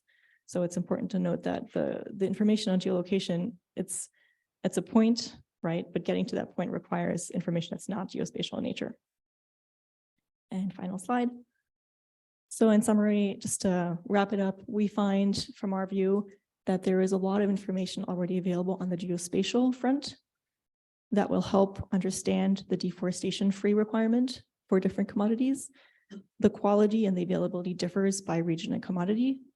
And that graph that Fred put up is just a quick effort to synthesize what's available, but it's an evolving space. And so we encourage you to come and talk to us or other experts, such as Helen Belfield in the room, who's on the panel as well, to talk about what is and isn't available for commodities that may be of interest to you. And we do want to encourage collective action products that bring together governments, private sector, and civil society to focus efforts to prioritize where funding is put, to not duplicate efforts, but fill the gaps. And that also can help share data among different parties. For the legal production requirement, we hope that there will be efforts to build on past experience and that efforts and investments are needed, of course, to assess frameworks and to create new support tools or retrofit existing tools that already exist. For the due diligence statement, obviously, again, it requires contextual data, not just geospatial data. Some national standards, as we've heard, already require traceability. And there's a lot of civil society and other company efforts already that can be used as models or as sources of inspiration for other efforts. And as a side note, WRI and partners are working on an assessment of traceability and transparency tools that will be published later this summer. A few unfortunate people in this room have had to review a very long document. Thanks, Helen. And we hope that it will be useful as a compendium of information that can be used again as inspiration. And with that, I'd like to close. I think we put our emails on there if you have any follow-up questions. And again, we encourage you to come speak to us with any questions. Thank you. Thank you so much, Tina and Fred, for this great scene setter, I think, for the discussion that we will have. As you have seen, we have 7 people in this panel. That's a very rich panel, and I'm proud to lead this. But it means also that I have to keep you on a short timeline. Otherwise, we cannot have discussion and have questions from the audience, and that would be what we also would love to do. And also the drinks afterwards are interesting for all of us. So I like to go now to Delphine Salar. You're from DG Trade, expert on trade issues. How do you see this implementation? What do you think are the biggest challenges, and what is the effect on trade? Thank you very much, Enik. And indeed, I'm working in DG Trade, and therefore I'm not sure I can answer all the very interesting questions that were asked, but we'll try to. But before we talk, well, first let me refer to what was mentioned at the first panel, the notion of stick and carrot. Well, the EU new regulation, with this new deforestation regulation, the EU wants to make sure that its consumption no longer drives deforestation and forest degradation. This is the stick. But we want also to foster transparent and sustainable supply chains around the world. And one of our objectives is to increase trade in deforestation-free products and boost opportunities for sustainable actors around the globe. And we will use our money to support that. But before we get into that, I would like, since I'm coming from DG Trade, to highlight that this deforestation regulation was developed, will not impose any discrimination. It will impose the same on all relevant products, whether they come from the EU or from third countries. There will not be any ban on any country or any commodity. Whether even products coming from high-risk countries will be able to be imported in the EU, provided that the importers, the operators, prove that they are legal and deforestation-free. We have heard the concerns expressed by a number of producer countries. We have given a great importance to the external dimension of the deforestation regulation. During the development of the regulation, but also today as we are implementing it. We have had meetings, bilateral meetings, but also in the WTO. Next week during the WTO, what is it? Trade and Environment Week. Apologies to WTO if I didn't use the term exact, but it's the Environment Week in WTO. We will have a presentation and discussion with WTO members on the deforestation regulation.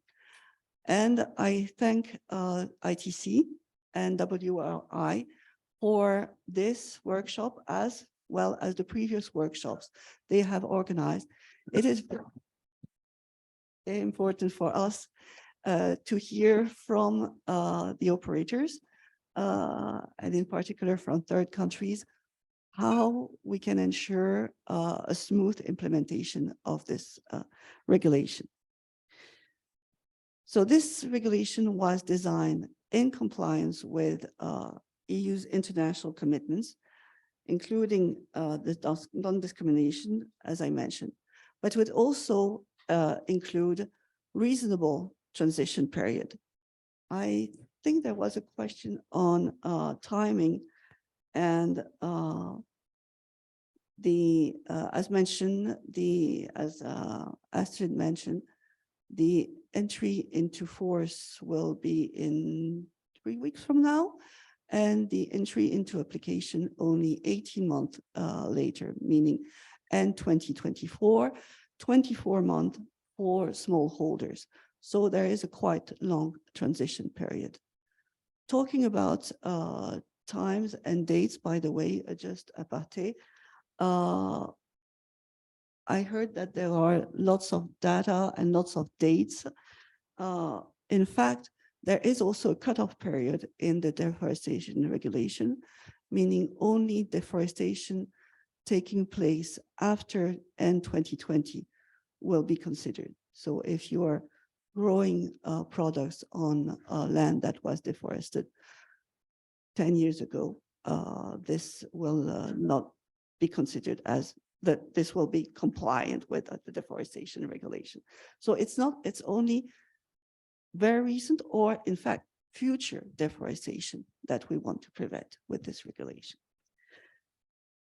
In terms of facilitating the implementation, as Astrid mentioned, we are right now finalizing frequently asked questions, which will be followed by more detailed guidance to answer the many questions we receive. I heard the comment made that the more questions, when there are too many questions, that means that we haven't been explaining well enough. Well, it may also mean that it's of high interest. And we want, with all the bilateral meetings we have, and we will have to answer as many of these questions. And we want to try to tailor our responses to your needs. So that's why, again, meetings like this one are so important. And the frequently asked question, which will be published soon, will be a living document. It's not in one-off exercise, of course, as we answer the easy questions, more difficult one will come and we will answer them. And sometimes we will be developing them as per your needs. The deforestation regulation gives the principle, and then we will have, depending on the needs from the operators, adapt the implementation. Once again, a regulation is a framework, and the base of this framework is the due diligence statement. How you comply with the due diligence is something that we will be developing with the operators. As I mentioned, with the deforestation regulation, we will be giving a competitive edge to sustainable products. And we want to use our cooperation and programs to facilitate the implementation of the deforestation regulation. We are not starting from scratch. For example, INTPA, and I have two colleagues from INTPA, the service in charge of our international partnerships here, has already co-financed together with BMZ that a 40 million sustainable agriculture for forest ecosystem program, SAFE, which is already working directly with smallholder cattle farmers in Brazil and palm oil small and medium enterprise in Indonesia. As part of the SAFE program, we will soon launch an innovation challenge in Indonesia, which will give the Indonesian entrepreneurs the opportunity to submit their ideas for the deforestation regulation. As part of the COCOA talks, we are facilitating exchanges between EU, Ivory Coast, Ghana, and Cameroon, and the chocolate industry, cocoa farmers, and trader organization. Referring to what the Malaysian member of the trade minister was saying, we want to use existing schemes to the extent possible, meaning the regulation doesn't give a green lane, but the regulation states clearly the more compliant the schemes are with the requirements of the regulation, they will help you, operators, comply with the request in terms of due diligence requirements. So we will want to look at these schemes, at these, and highlight best practices in this respect to facilitate implementation by the operators. My colleagues, again from INPA, I thank them again, and I will put them on the spot when you have questions, also mentioned to me the I'll Invest program, which recently opened a second call for proposal for the financing of green economy projects in Latin American SMEs, including one for it covering also Peru for those who are interested. So this All Invest Verde has already financed beef traceability projects in Brazil, and it will facilitate similar projects in other countries. Again, we develop all, yeah. So just to summarize, one size fits, no one size fits all. We will put money on the table, in us where we can put that money. It must be driven, so you tell, focus on small producers.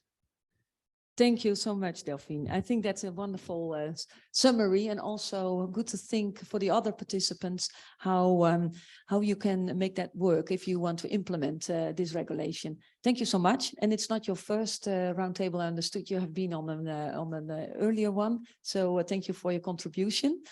I thank ITC for organizing these roundtables. They're extremely useful. Yes, I completely agree. Thank you so much. Now I'm going to move to online to Mrs. Mariela Amemia. She is Director General for Development and Foreign Trade Policies in Peru. And it's good to hear now from a producer's country how they see the implementation. Hello.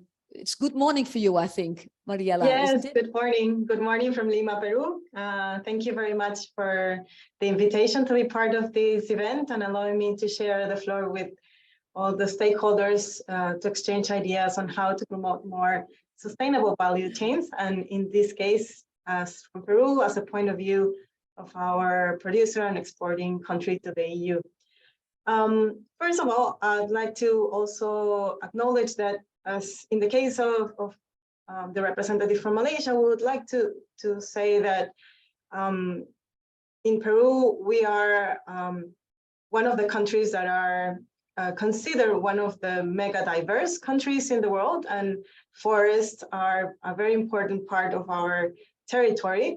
So we take very seriously the protection of forests, and we have been working to strengthen all the regulatory frameworks and institutions related to forests to ensure conservation, also the comprehensive management of the landscape in the context of mitigation and adaptation to climate change. So in this sense, we also see that sustainable forest management can serve as a tool to take advantage of what the forest is capable of generating. We are also promoting agroforestry systems with a view that farming can generate positive impacts to biodiversity. And we also share the concerns and urgency to act against deforestation. So in the area of this new regulation approved by the EU recently, we have been closely following up on this regulation. And we also have some questions and some concerns, especially on the impact of how the implementation will be, especially for our small farmers. Just to give you an example, in the case of Peru, out of the 6 commodities that are included in the regulation, we produce and export 4 of them, especially coffee, cocoa, wood, and palm oil. And the EU represents a very important market for us. For example, in the case of coffee, last year we exported around $635 million to the EU, which represented around 50% of our total exports to the world. And in the case of cocoa, we exported around $95 million to the EU market, which represented around 30% of these total exports. What we have been doing in order to be able to comply, and also taking into consideration that this, especially coffee and cocoa, involves more than 250,000 small farmers across different regions in our country, and that we have been especially supporting the development of these value chains, considering their social and economic importance. And we have been taking the sustainability aspect very seriously. And so in the case of the EU regulations, I think one of the things that I think has been mentioned in this panel is the importance of the information regarding all the complementary and pending regulation that is needed to actually have a clear understanding of what is going to be required by operators in order to be able to make all the adjustments within the 18-month period. We still don't have clear deadlines or when these new regulations are going to be passed. So we think that if this information, this key information is delayed a bit, there would be, like, the time for adjustment would be reduced. So we ask the EU to try to expedite this process, and we are looking forward to know more about this Q&A and guidelines. And also, we understand that these value chains, each of them have different dynamics and governance, and as the ITC mentioned in the beginning, they have different complexities, and the realities, especially of the small farmers, should be considered for the implementation. We have been working internally to have different consultations within our different ministries, because we're trying to figure out, like, all the things we need to do in order to comply. We see some challenges, especially to articulate all the different tools and data that is going to be needed to be provided to the operators in the EU. Also, all the technical capacities that producers are going to need in order to show that their products are free of deforestation, also that they comply with our national regulations, and all of that requires financial and also technical resources. So in this sense, we have been engaging with the EU, with DigiTrade in the framework of our trade agreement, and we have been making consultations and also sharing some of those concerns. We are also engaging with private sector, especially the producers and exporters, and also civil society and cooperation agencies, in order to gather information about all the questions, concerns, also to identify our compliance gaps, and also the tools and all the initiatives that already have been working or may be available that will contribute to the compliance. I think this panel is very important in order to learn from one another, in order to identify, like, some tools that may, or data that may already been available for countries that can contribute to or facilitate the compliance. And we think that for us, this is very important. In general, we see that there are a lot of challenges to overcome, but we also see this as an opportunity to improve our production models towards more sustainable ones, also to strengthen the governance schemes of the value chains, and to promote greater intersectoral cooperation, also between public and private sector and international organizations as well. We are also very expectant of the technical and financial support that might be included for cooperation. We think it is very relevant that we, especially the producing countries, can be able to have this cooperation in order to make this transition more easy and to minimize any disruptions in the supply chains. So this would be my first intervention. Thank you very much. Thank you so much. And what I hear is that you also value the cooperation, because it's a journey, isn't it, that we do together. And it's so good to hear also that you answered my question. I wanted to ask you, what is the biggest challenge and the biggest opportunity you see, but you already answered that. So thank you so much. Then I'm going to move also online to Mr. Tasso Azevedo of MAP Biomass, and maybe he can help us a little bit in how you can help producer countries to implement this regulation. What do you see as the biggest opportunities and challenges for them, and how can you help them? Hi, yeah, Tasso. Yeah. Good afternoon there. Still good morning here. Yeah, so I'll talk a little bit about what we are doing in MAP Biomass, and I think it could help to understand ways in which we can actually monitor and implement in the field and the ground big chunk of the monitoring for this regulation. So MAP Biomass is a network formed by that starts in Brazil in 2015. And it's formed by universities, NGOs, and some startups, tech startups. And we are dedicated full-time to basically understand how land use is changing in the landscape. So it's not just like the deforestation is a process, but also what happens afterwards.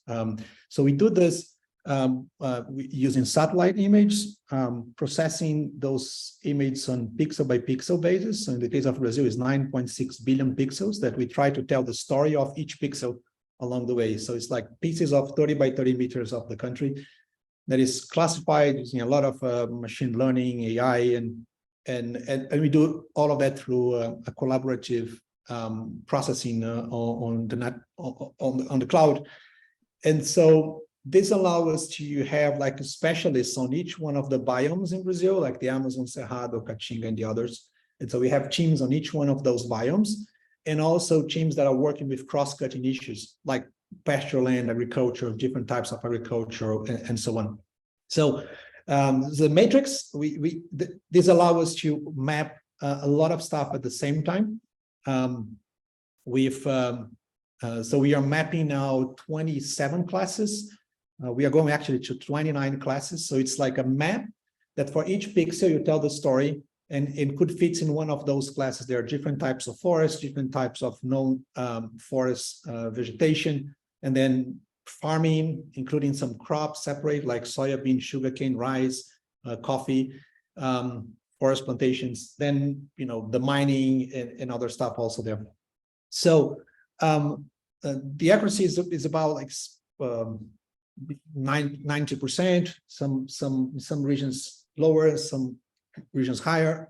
All the accuracy is measured by class and by biome, so you can really understand what's the accuracy of the maps in the time. So this goes to in a platform. This platform has all those maps for each year since '85. So every year you have one map on a 30-meter pixel basis, and so you can go to any pixel actually. So if you click in one pixel, you will see a story like this. So for example, for this particular pixel here in the middle, it's in the state of Mato Grosso, in the Xingu area, and you will see the story of this pixel. It was a forest, and then in 93, 94, it was converted to pasture. Actually, we had a fire here, and then later on in 2014, for example, it's converted to soybean. So that's the story of that pixel. So imagine you have the story of each one of the 9.6 billion pixels that compose Brazil. So you are able to actually tell the story of any part of the territory and understand how it's changing over time. So, for example, this is the state of Mato Grosso in 85, then 2000, for example, 2020, you see the transformations. You know, just for understand the map, like what is yellow here is pasture land, what is the pink colors are agriculture, for example. And then you can, and since you have this for the whole area, you can pick any type of territory and understand what's going on there, including to understand risk areas. So for example, I'm just zooming one of the 5,000 municipalities in Brazil, Sinop in the state of Mato Grosso. And then you see Sinop in 85, and then you can see also in 2020.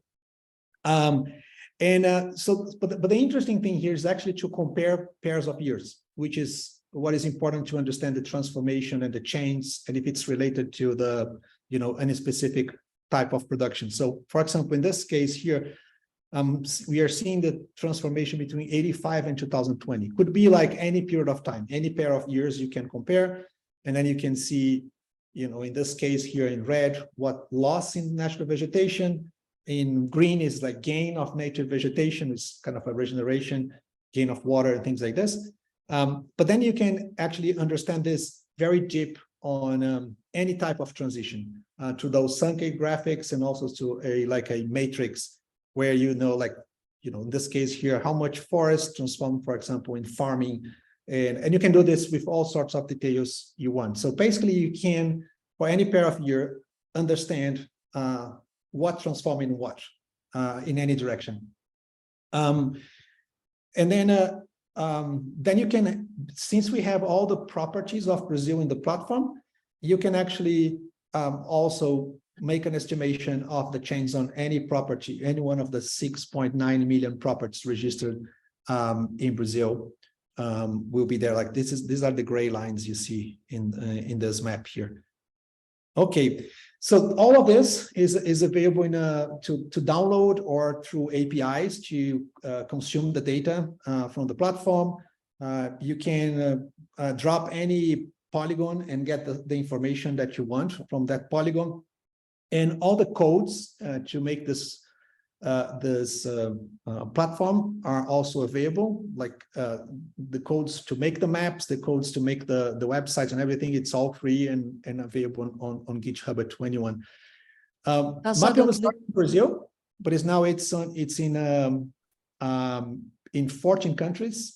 So for each country, you have a platform that will show the same type of things. What's different is that the number of classes vary depending on the country, because each country decides the classes that they want to map based on what is the importance, the circumstance, the relevance that you have for the countries. And in each country, so it's an incredible overview, and I think it's like a 1 minute. 1 minute I finish, right? Please. So basically you have like for each region, you will have a group of organizations working and developing the maps for each region. So each country has the local teams developing this. This is not something that is done globally, like somebody does this in one lab somewhere and then have someone doing the validation. It's actually done by the teams on each one of the countries. It's the last thing, which will take 45 seconds, is say specifically for deforestation on the recent years, which is the main subject for the legislation. We developed this other tool, which is basically we take every single signs of deforestation that we got from different systems, like, for example, the GLAD alerts from Global Forest Watch, the INPE alerts, the alerts developed by other NGOs in Brazil. And then we evaluate and validate each one of them in high resolution imagery, in 3-meter resolution imagery. And then we produce a kind of a new design of the alert that matches perfectly with the image before and after deforestation, and then cross with all the database, official database of protected areas, authorizations, and so on. And we produce like specific reports for each deforestation. So it is so wonderful to have such an enthusiastic speaker. 300,000. Please, can you summarize? because we have just 2 speakers still in our panel. Yeah, if you can please. Okay, stop here. I can stop here. Bye. Because what you show and bye. what is so fantastic, Tassa, and I hate to Thank cut you. you Bye. short, but I knew that my most important job was to keep time with 7 panelists. What is incredible in an hour, if you also want to have questions and discussion. And I love your enthusiasm, because I think data and monitoring is so incredibly important for the work we're going to do together. So thank you so much. And it's a pity that you're not here with us for the drinks, because I would love to hear more. And I'll share your enthusiasm in the data, in the tools. Thank you again, and so sorry for cutting you short, but we have 2 speakers still, and they are also very interesting. And next to me is Helen Belfield from Trace. And Helen, please, without further ado, I will give you the floor, because Trace is very interesting, and as an organization to see and implement countries underground, how they can find ways to implement their this regulation. So please, the floor is yours. Great, thank you very much. So very briefly, for those who don't know Trace, so Trace, it's a supply chain transparency initiative. It's mapped nearly 70% of the global trade in forest risk commodities, including soy, beef, palm, and bringing transparency to these normally quite opaque supply chains. Our starting point is that there is quite a lot of data out there. It might be in different formats, different locations, but what we do is we bring this publicly available data together to map the middle part of the supply chain. And that enables us to map the flows of commodity exports from subnational production regions via physical facilities like slaughterhouses, through the ports, via the trading companies, and to the port of import and the country of import. And what this allows us to do is to connect trading companies, but also downstream markets buying these commodities like the EU to impacts in those subnational production regions like commodity deforestation. And that's where we actually use Tasso's data. So we connect the supply chain flows at Trace Maps to data like Tasso showed there to understand the deforestation exposure that different buyers have. So how can this be used for the regulation? So what Trace data reveals time and time again is that deforestation exposure associated with these exports is often highly concentrated in a subset of production regions. So for example, looking at Brazil in 2020, there were 2,400 soy producing municipalities. 569 of them, so less than a quarter, accounted for 99% of recent soy conversion. So that's a huge amount of Brazil soy production that is not associated with deforestation or conversion.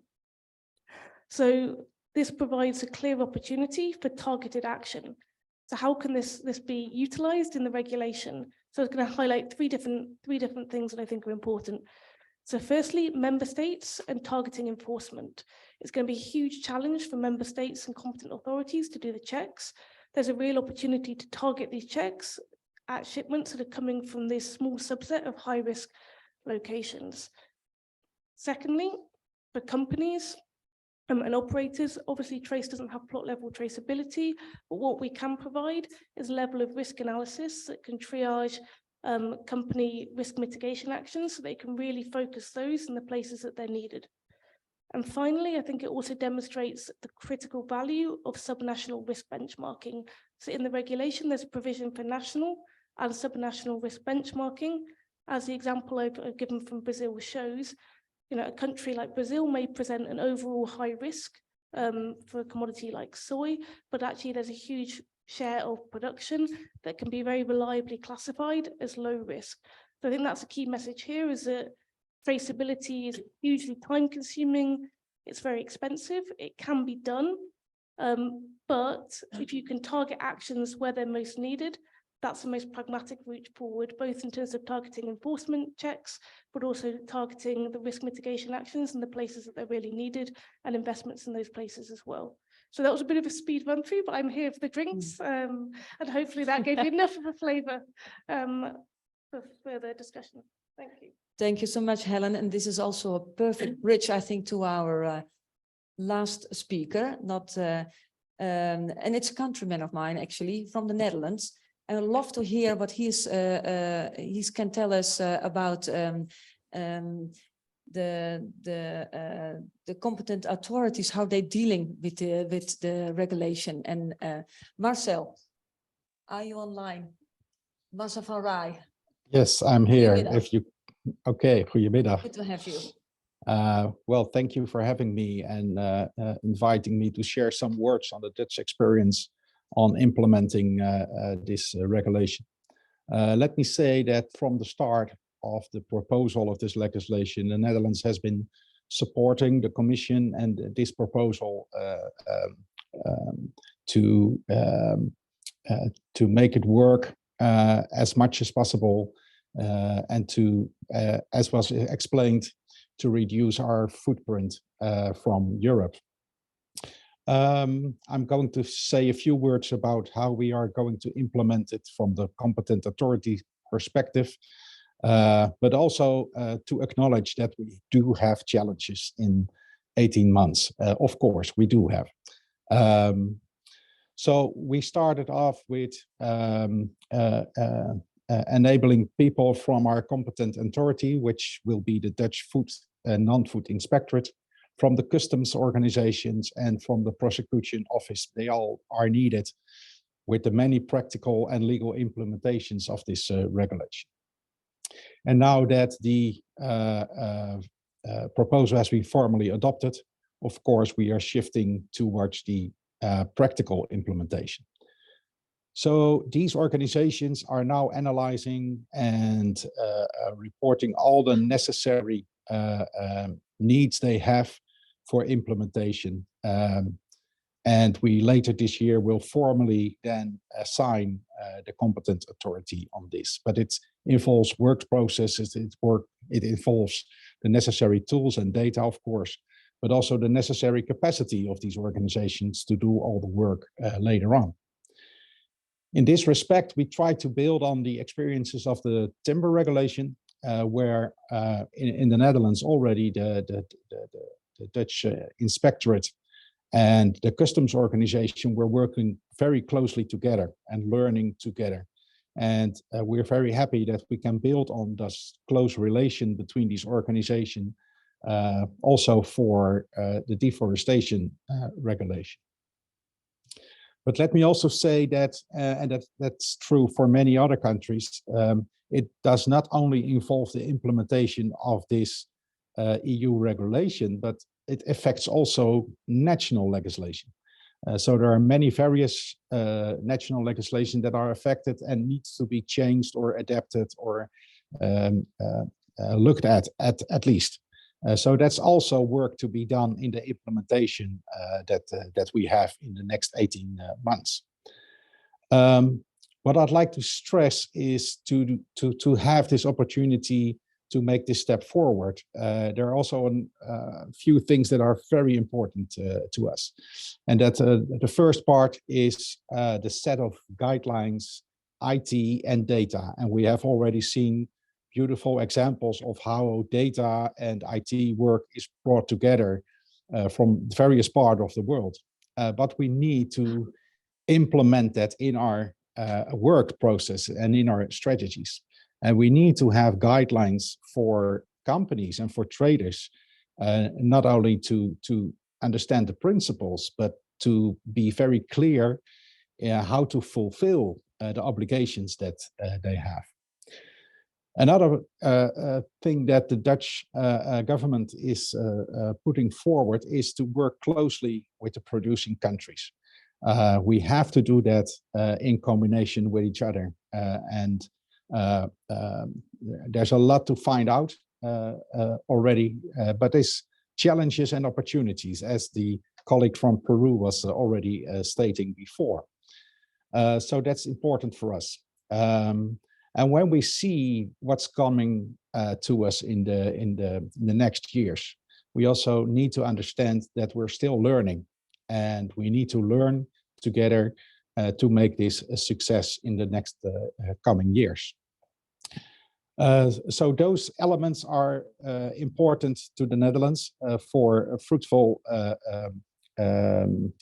implementation. And one of the things that we have to work on together with the Commission are the necessary IT and data tools. They have to be in place for a successful implementation. This I would like to say as a first contribution, and maybe there are some questions later. Thank you so much, Marcel. And it's good to hear that you're working on the implementation part from the Netherlands already. What I hear from all of you is cooperation is key, and that we are in this together, and also that the regulation is a fact, and now we have to make it work, and that is only what we can do that together, isn't it? And also, if I look at the questions that here from the audience, but also from the audience online, there are a lot of questions. So very much appreciate that you're making a frequently asked questions overview. But I wanted to ask you a few to give a flavor what they, and I also heard that ITC is bringing all the questions together in an overview that are asked online. So if your question is not dealt with, also because we have a little bit of time issue, then don't worry, because they will be dealt with in that overview. One of the questions that has come several times online is there within 18 months, will each country know if there will be low standard or high risk? And that's a question for you, Delphine. Yeah, sorry. Thank you. Yeah, indeed. So the deforestation regulation does foresee that within 18 months, the Commission services will publish an implementing act by which so first, maybe I should start by saying that at the start, all the countries are considered as standard risk. Mm-hmm. We are working on the benchmarking as foreseen under Article 29. And we are committed to publishing before, within 18 months, the list of the conclusion of that assessment, i.e. the qualification of countries between high standard and low risk. Okay, that's good to know. Thank you so much. And before we, because I don't want to keep you, do you want to? No, I should say that the deforestation regulation does foresee, and it's for the time being, I'm just quoting the regulation itself, mm-hmm. Because that's what we will do for sure. We can do better, but we will do what is in the regulation, and it foresees that countries that the Commission services will exchange with countries at risk of being classified as high risk of deforestation, to identify how that can be, the risk of deforestation can be lowered. So this is already in the legal framework. So indeed, the cooperation with third countries is already in the regulation. But as I mentioned, we are talking also informally, whether it is in WTO, whether it is via bilateral meetings, on a very regular basis with third countries. It will not come out also, of isn't it? scratch. So yeah, it's crucial to make it happen. Yeah, thank you. Just before we summarize and conclude, I would love to ask every participant in this panel to give 3 words what you think will be the next steps, and only 3 words, so that we can be on time for the drinks. And I'll start with you, Delphine, because you have the mic.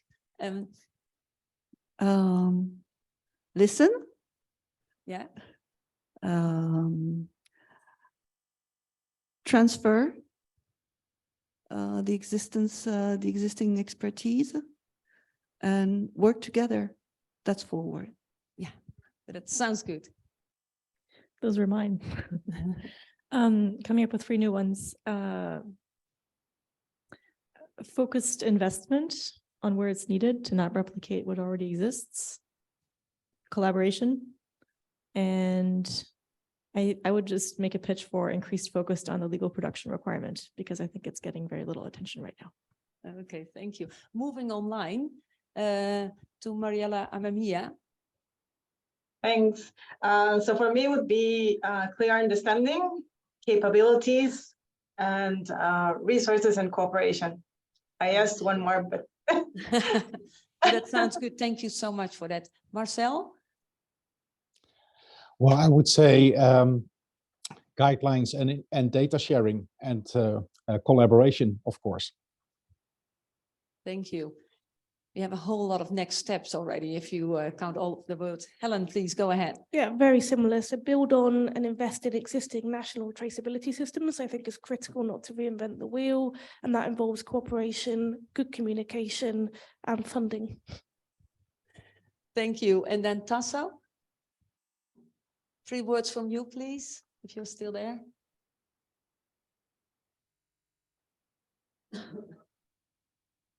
Don't know if you're connected. I'm moving to you first, Fred.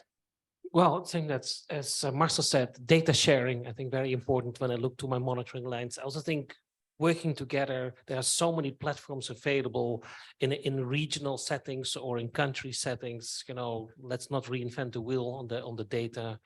And so that means a lot of collaboration, but focused collaboration for me on monitoring tools so that we have in 18 months, we can just measure all this. Thank you. Thank you. Thank you for that positive notes at the end. I would have a big round of applause for our panelists for the fruitful discussion we had.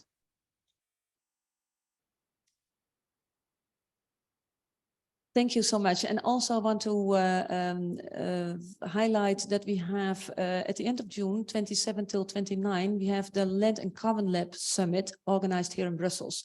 So if you want to join, please register online, because I think that taps very much into all the discussions that we have here. Over to you, Mathieu. Thank you so much. Fantastic panelists. Thank you, Janneke. I mean, of course, you're free to go back to your seats. We are about to close this roundtable. It has been a marathon of speakers. I hope you all appreciate how complicated this task has been for Janneke, myself, for all the speakers to summarize their points. There are a number of questions I've been seeing on the app, and of course, I'm not going to answer all of them, just tease you here. The questions about how do we going to be managing information that might be confidential on the farmers when sharing data across all these traceability systems? Which authorities will be entitled to verify the due diligence statements? The benchmarking ratings at the country level or at the commodity level? Is there any scope for mixing them up somehow and to have more guidance for companies to actually implement this? The question of costs, investment and subsidies, the nasty effects of the ones on the others and the price effect on the market in the end. How can we assess that better, not only for the suppliers, but also for the producers and putting the products on the market? Deforestation, Fred, some questions. Deforestation versus degradation. Questions about that. Yes, okay, it's not for now, it's for the drinks later and for the answers. And then the last question that also came up several times, digital security. Digital security issues that might occur when it comes to managing so much of the data. So we're not going to answer all of these right now. We will be collecting them and collecting answers from our panelists, putting them into a summary report for today's discussion. For those who are in person, we will have some refreshments to just digest a little bit all these messages. For those online, thank you so much for attending the session. Everyone will be reached out with the summary of the discussions. A big applause again to everyone, all the speakers. WRI, thank you so much for organizing this event with us. It has been fantastic working with you on this. Thank you, everyone. See you there and online for the future. Thanks again very much.